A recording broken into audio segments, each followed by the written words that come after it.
Sementara itu, bagaikan pahlawan yang datang terlambat, Magnus mulai berjalan menghampiri macan beracun. "Minasan, kalian tidak perlu takut lagi, karena aku akan melindungi kalian semua," ucap Magnus. Sambil mengatakan itu, Magnus mengaktifkan penghalang ajaib untuk melindungi semua orang.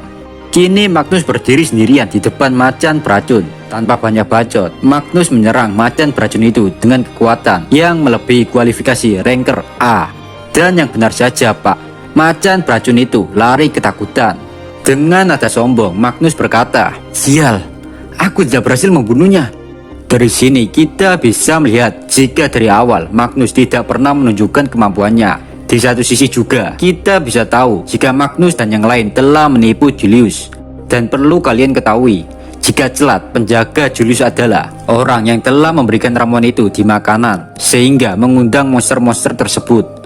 Di saat pertempuran sudah selesai, entah dari mana munculnya, ada seorang wanita bernama Iriana berkata, "Dengarkan aku, Minasan. Kalian kuberi dua pilihan, yaitu yang pertama, kalian bisa bekerja sama dan mematuhi perintah kami, atau pilihan kedua, kalian bisa tetap di sini." Yari.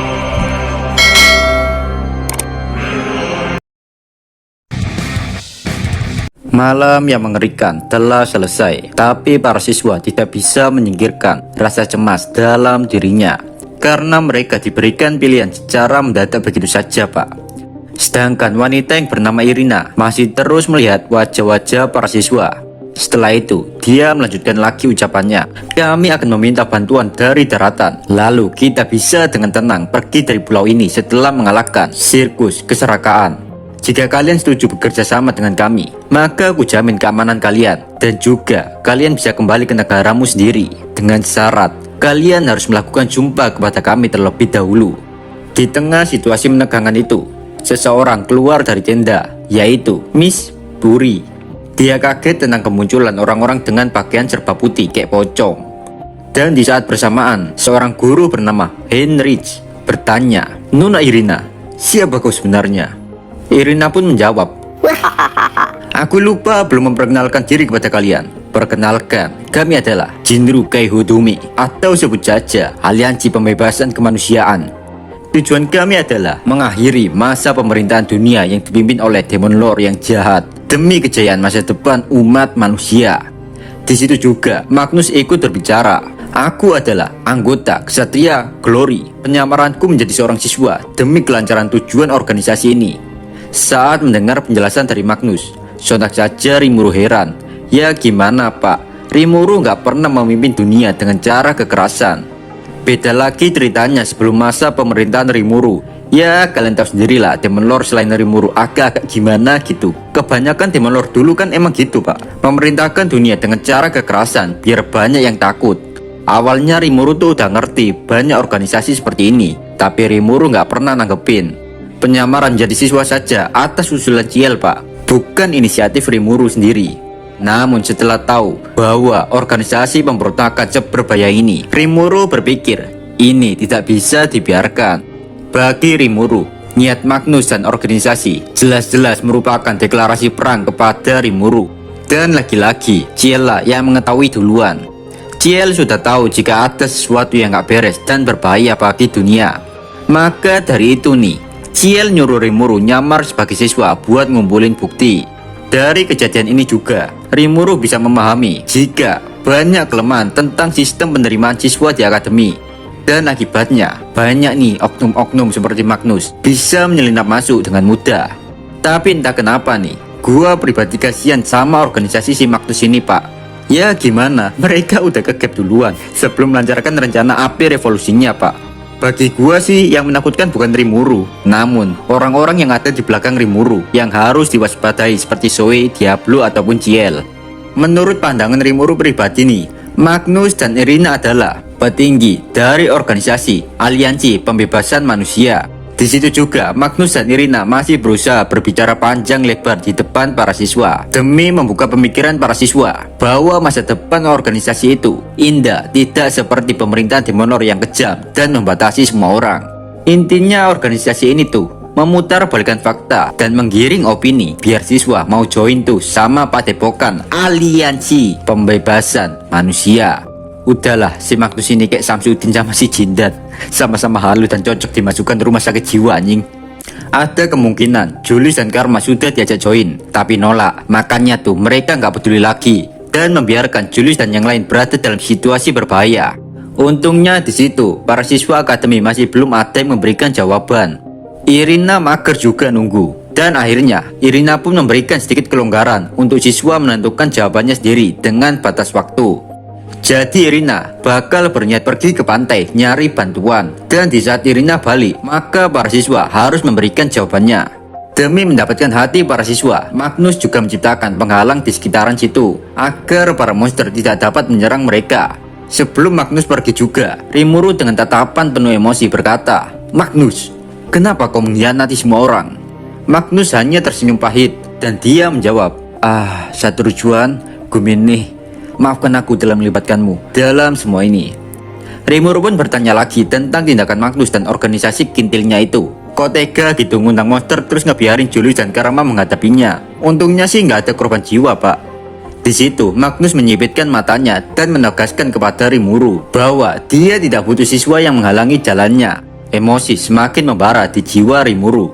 Rimuru berkata, "Hei Magnus, kau telah membuatku marah. Kau akan menyesali saat kita bertemu lain kali." Sontak saja Magnus gak paham apa yang diucapkan Rimuru. Ya karena di sini Magnus gak tahu Pak jika di depannya adalah Rimuru. Magnus hanya mengangkat bahunya dan meninggalkan Rimuru begitu saja Pak. Bisa dibilang nih, organisasi atau padepokan kintil ini pengen ngumpulin para siswa, lalu mendirikan negara sendiri dan berniat menghancurkan pemerintahan yang telah dibangun Rimuru. Organisasi abal-abal ini mengambil langkah seperti itu karena mereka nggak mungkin menunggu Rimuru mati. Ya kalian tahu sendirilah, Rimuru nggak memiliki masa hidup Pak, atau kita bisa menyebutnya jika Rimuru tuh immortal di isekai. Rimuru berencana melawan orang-orang tidak tahu diuntung ini dengan cara mengumpulkan orang-orang kuat untuk melawannya. Lah kenapa nggak Rimuru aja yang turun tangan bang? Ya nggak seru lah anjing kalau Rimuru ngebantai langsung. Bisa-bisa video ini cuma satu part anjing, langsung selesai tamat gitu. Yang ada sebelum Rimuru belum make kris petirnya dari Samsudin, udah modern duluan tuh organisasi abal-abal. Tapi yang perlu diperhatikan di sini tuh, si Magnus meskipun dia telah melawan monster macan beracun yang sekuat Archdemon, Magnus masih memiliki banyak sisa kekuatan dalam tubuhnya. Jadi bisa dibilang, Magnus setara dengan kesatria suci peringkat tinggi, dan hal itu sudah nggak logis untuk seukuran siswa memiliki kekuatan seperti itu. Kini Rimuru terus berpikir, adakah manusia yang sanggup melawan Magnus di pulau ini? Karena Rimuru nggak mau membongkar identitasnya dulu. Rimuru masih pengen menikmati penyamarannya. Dan di sini Rimuru berencana memberikan Julius, Karma, dan yang lain panggung untuk membalaskan dendam pada Magnus. Namun Rimuru memikirkan solusinya nanti saja. Bagi Rimuru, percuma memikirkan cara bertarung yang cocok untuk siswa jika mereka kelaparan. Situasi di sini banyak monster yang mati, dan ada juga yang masih hidup tapi terluka. Semua siswa banyak yang tertidur pulas. Mungkin mereka kelelahan Pak. Rimuru pun memulai menyiapkan kuali besar. Setelah itu Rimuru memilih monster yang layak untuk dimasak. Satu demi satu daging monster diiris kecil-kecil, biar saat direbus tuh empuk dan enak untuk dimakan Pak. Sayur, daging, bumbu sudah dimasukkan ke dalam kuali besar. Dan terakhir, Rimuru tinggal menyalakan api. Sambil menunggu sup itu matang, Rimuru juga menyiapkan sebuah hidangan lain dengan bahan seadanya, yaitu perpaduan antara kentang dan pasta. Lalu makanan itu dibentuk seperti lasagna yang dipanggang di atas pemanggang daging. Singkat cerita, makanan sudah siap. Di satu sisi juga, sinar matahari telah muncul yang menandakan itu sudah pagi. Aroma makanan mulai tercium dan membuat siswa terbangun dari tidurnya. Sambil menunggu para siswa, Rimuru terus memasukkan kayu bakar biar sup selalu hangat. Saat Rimuru melakukan itu, Marsha tiba-tiba dan nongol tuh di situ. Marsha bertanya, "Satoru-kun, kau menyiapkan makanan untuk semua orang sendirian saja kah?" Rimuru pun menjawab, "Malam kemarin sangat mengerikan dan aku hanya bisa menonton saja. Aku juga melihat semua orang tertidur pulas. Jadi setidaknya agar aku berguna, aku memasakkan ini untuk kalian semua." Seketika raut di wajah Marsha dipenuhi kegembiraan. Bagi Marsha, semua orang pasti senang karena makanan ini. Ya jelas bahagia, orang tinggal makan doang anjing. Saat mereka berdua lagi asik berbincang, tiba-tiba para siswa mulai keluar dari tenda. Bukan hanya siswa saja, tapi para guru dan instruktur yang terluka keluar dari tenda. Para guru bisa sembuh dalam sekejap karena potion penyembuh milik Rimuru. Di situ Rimuru menyuruh Marsha untuk menyiapkan bak mandi biar para siswa habis makan tuh bisa mandi, Pak. Saat Marsha pergi meninggalkan Rimuru, otomatis Rimuru jadi sendirian lagi nih. Tiba-tiba di situ William datang menghampiri Rimuru. Mereka pun berbincang santai, basa-basi dulu, Pak. William heran, kenapa dirinya masih bisa selamat saat melawan macan beracun. Untuk menjawab pertanyaan William, Rimuru pun mengatakan jika saat William dan yang lain gak sadar, Moss menyelamatkan mereka. Sambil mengatakan itu, Rimuru memperkenalkan Moss kepada William. Di situ Moss memperkenalkan dirinya. Saya sangat senang bisa bertemu dengan Anda. Saya adalah pembantu, pengawal, pelayan, dan kodam dari Dressrosa sama. Saya juga rekan kerja dari Diablo, sekaligus bawahan yang sangat dipercaya Rimuru sama. Panggil saja saya Moss. Senang berkenalan dengan Anda. Sontak saja saat mengetahui di depannya adalah orang kuat dan termasuk orang penting di Tempest, William langsung menelan ludah. Dengan gemetaran William berkata, ya Moss sama, saya sangat berterima kasih karena telah menyelamatkan kami. William pun bertanya-tanya kepada Rimuru, apakah Moss yang akan mengurus organisasi abal-abal itu atau enggak. Rimuru pun menjawab jika dia nggak akan melakukan hal itu. Saat Rimuru akan meneruskan ucapannya, tiba-tiba William langsung memotong ucapan Rimuru. Mengapa Anda bisa membiarkan hal ini? Bukankah orang yang menentang Anda harus dilenyapkan? Dengan nada jengkel, Rimuru meninggikan ucapannya dan menegaskan bahwa Rimuru nggak mau tergesa-gesa menghancurkan organisasi itu karena organisasi itu belum menghancurkan kota atau membunuh seseorang. Jadi Rimuru nggak punya bukti bahwa organisasi itu telah melakukan kejahatan menurut hukum. Mereka mungkin bisa membunuh siswa tanpa mengotori tangannya dengan membuat monster mengamuk dan menyerang siswa lagi. Tapi hal itu sangat sulit dijadikan bukti atas kejahatan. Jatuhnya cuma tuduhan bukan bukti, Pak. Lalu William pun bertanya lagi, apa rencana Rimuru selanjutnya? Dengan enteng Rimuru menjawab, jika yang akan mengatasi masalah ini adalah para siswa itu sendiri. Sontak saja William gak paham apa maksud Rimuru. Karena bagi William, murid terkuat saja yaitu Julius dan Karma gak bakal mungkin bisa ngalahin Magnus. Namun Rimuru tidak sebodoh itu melakukan apa-apa tanpa rencana. Rimuru berencana setelah para siswa selesai makan, maka Rimuru akan melatih anak-anak untuk menjadi lebih kuat dalam waktu singkat. Saat mendengar hal itu, William udah nggak tahu harus jawab apa karena nggak ada alasan kalah jika Rimuru udah turun tangan, Pak.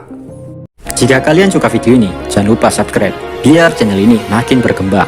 Saya Dio dari channel Isekai Kindle. Pamit, bye bye.